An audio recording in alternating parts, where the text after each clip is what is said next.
In this video, I'm going to help you get over your fear of rejection.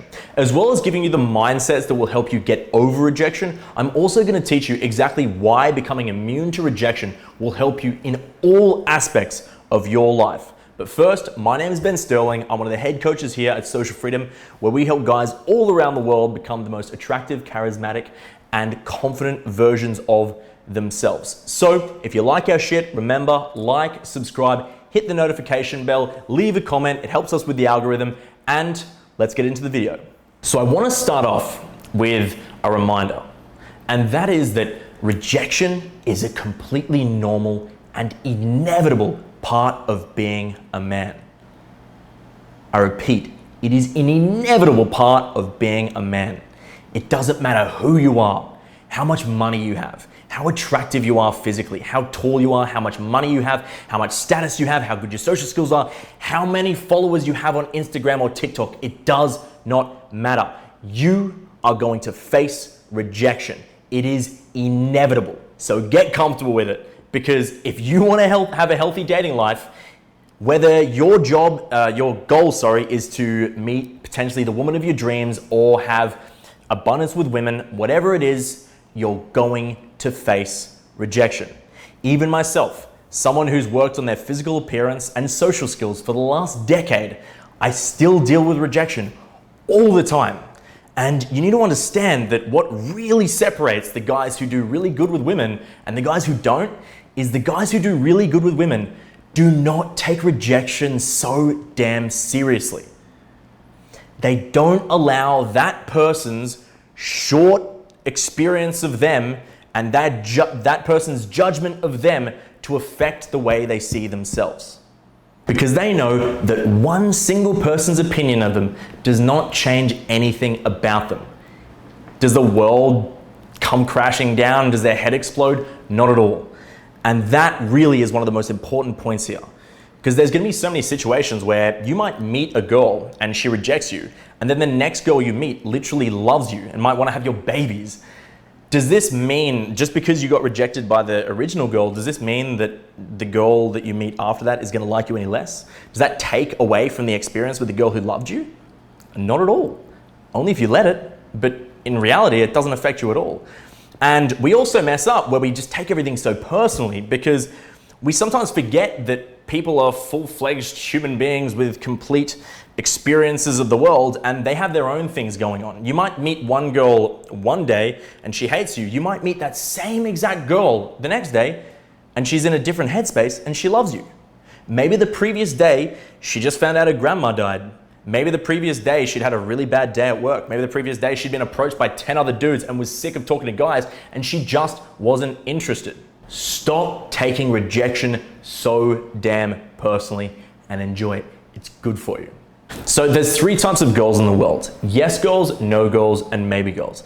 Now, this is a concept that I want to share in a bit of a longer video in the future, but I'm just going to share it in a really concise manner right here. So yes girls comprise about 10% of the women you meet. They're unicorns. They just like you for you. Whether your energies match, whether you're just her type, whatever it is, she's just going to like you for you. And it's beautiful. Enjoy.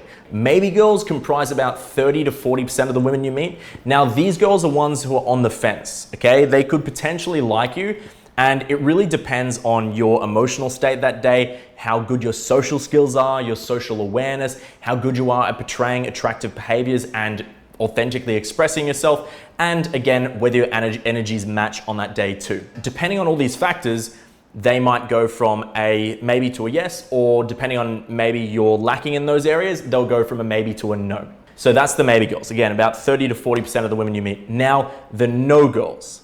This is going to comprise about 50 to 60% of the women you meet. Yes, the majority of the women you meet are not going to be available to you. Whether it's because, again, your energies don't match, maybe she is emotionally unavailable, so she has a husband, a boyfriend, or maybe she's seeing someone, but she's just not emotionally open to meeting anyone else. Or maybe you're just not her type.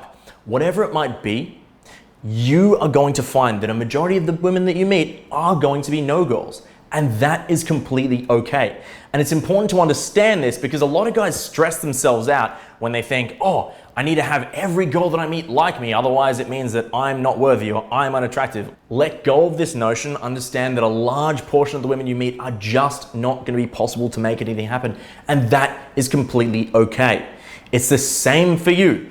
A lot of the people that you meet, are you going to become best friends with every single person you meet? Absolutely not. Are you going to be sexually interested in every girl you meet? Absolutely not. And it's the same for women. So don't take it so damn personally. Now, the next point I want to make is that a lot of guys have a really warped view about what rejection actually is. I'll see guys getting really hurt over a girl maybe not being interested in continuing a conversation with them after maybe talking to them for 30 seconds, a minute, or 5 minutes.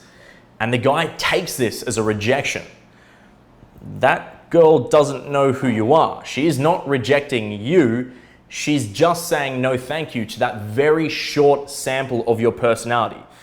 And let's be honest, was it the best short sample of your personality? And a lot of guys will take this, like they'll have like a 30-second, 1 minute, 5 minute conversation, and then they'll be like, oh, she wasn't interested in me? Oh, I must be so unattractive.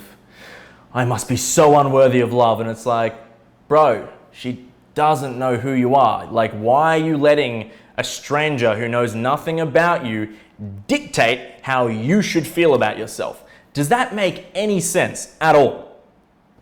Really, it doesn't. Again, a short sample size. That is not a rejection. Let's get into how getting comfortable with rejection will help you in literally every facet of your life.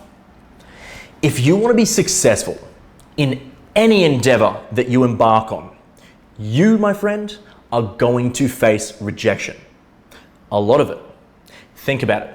Whether it comes down to trying to study in a competitive field, whether you're going for a competitive job, whether you're trying to start a business, whatever it might be, you are going to potentially face rejection. And if it's something that a lot of people want, there's going to be a higher chance that you do potentially face rejection. And that's why it's important to get really comfortable being rejected, because then you're less likely to be affected and stop moving forward towards what you want. And a great example of this is actually the Beatles. So when the Beatles were first trying to get signed with a record label, they were rejected a lot, dozens of times. The Beatles. One of the executives that rejected them even said this, and I quote, she said, "Guitar bands are no longer in fashion. These guys will never make it." Now imagine a world where these guys took what this woman said personally and then gave up. They went, you know what, she's right. I'm not worthy. We're not going to make it. Imagine what the world would have missed out on. Yeah, sure, they would have made that woman's opinion a reality, but as you can see, that one woman's opinion was not reality. And they knew that what they were sitting on was something damn special, and they knew that they could change the world. And that's the same with you. If you know that you deep down deserve what you're going for, and you truly want it, then you make sure that whatever kind of rejection that you deal with, however much rejection you deal with, you keep moving forward and going for what you want. And that's the same in your dating life too. Doesn't matter how much rejection you deal with, the guys who get really good with women are the ones who keep going for what they want and improving and actually using that rejection to motivate them to be better. They don't just take it lying down and go, you know what, I'm not worthy, and then give up. They keep going. And that's what separates the guys who get good and the guys that don't. So to paraphrase, get comfortable being rejected and it will help every single facet of your life, my friend. So to finish off this video, I'm going to give you a little exercise. If you're someone who's incredibly afraid of rejection and finding yourself really afraid to approach women because you are so afraid of being rejected, I want you, the next time you go out, whether it's to a bar, nightclub, to the street, to the mall, wherever it might be, I want you to go out with only one goal in mind. And that's to get rejected 10 times. 10 times. I want you to be rejected. I want you to get comfortable being rejected. And every time you get rejected and you go, oh, I'm okay. the sky isn't falling, my head didn't explode, my penis didn't detach itself from my body and run away, I'm okay. I'm fine. Every time you give yourself evidence to the fact that it's okay to be rejected, the more comfortable you're going to become with it. So go out and get rejected. And ironically, when a lot of the guys on our live programs, when we do give guys this exercise, a lot of them then all of a sudden, beforehand, they were having trouble getting girls to like them, but all of a sudden when they're going into social interactions and they're trying to get rejected, all of a sudden they're having trouble getting rejected. Because now they're no longer trying. They're no longer as attached to getting people to like them. Go out there, get rejected, get comfortable being rejected, and understand that every single time you do, you're becoming a stronger person for it. So if you liked the video, make sure you like, subscribe, leave a comment to appease the algorithm gods. And if you're someone who does struggle with social anxiety, approach anxiety, or you are incredibly fearful of rejection and you do potentially want to look into coaching, then make sure to click the link in the description below and get on a free 30-minute call with our team. Either way, thanks for watching and I'll see you in the next video.